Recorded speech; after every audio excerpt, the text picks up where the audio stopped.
Nanguna pa rin si Vice President Sara Duterte sa pinakahuling survey ng Octa Research kaugnay ng 2028 presidential elections. Pero lumiit ang lamang niya sa papangalawang si dating Vice President Leni Robredo na umakyat naman ng mahigit 10 puntos.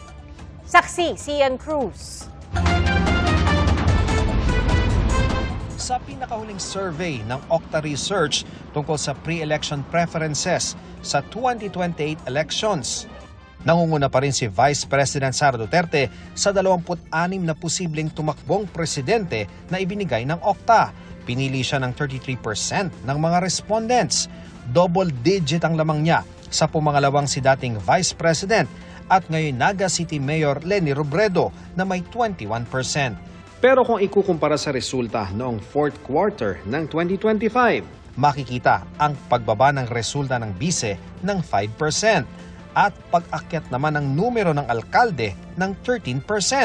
Lumit ang lamang ni Duterte kay Robredo mula sa 30 points dati, nasa 12 points na lang ngayon.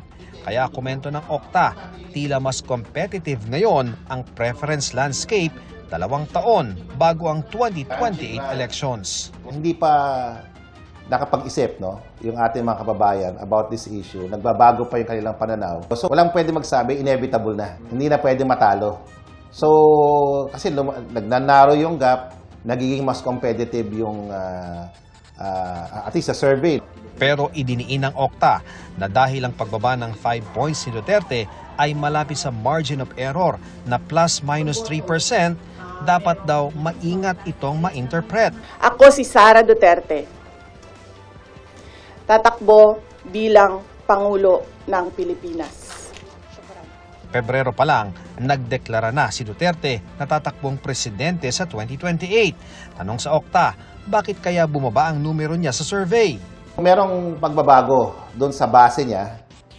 Maaari nandun pa rin yung base niya na Mindanao, Central Visayas.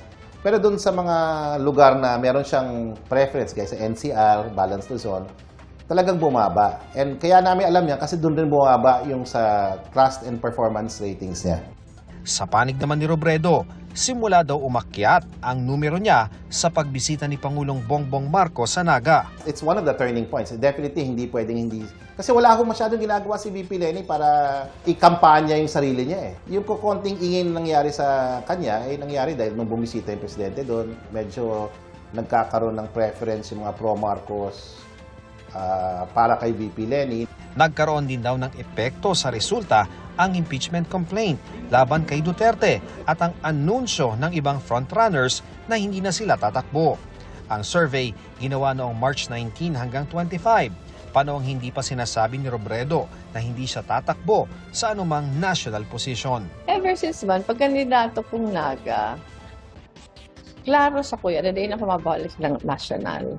Ano kaya ang epekto nito at nang gumugulong na impeachment case sa mga susunod na buwan? So all that negative talk coming out of the impeachment, her numbers might take a hit. But on the flip side, nagsabi rin si VP Leni hindi siya tatakbo. So hindi natin alam kung saan pupunta yung preference ng mga kababayan natin na naghahanap ng alternatibo versus VP Sara Duterte. Sa survey, pumangatlo si Manila Mayor Isko Moreno, pang-apat si Senador Raffy Tulfo at pumang-5 si Senador Bam Aquino.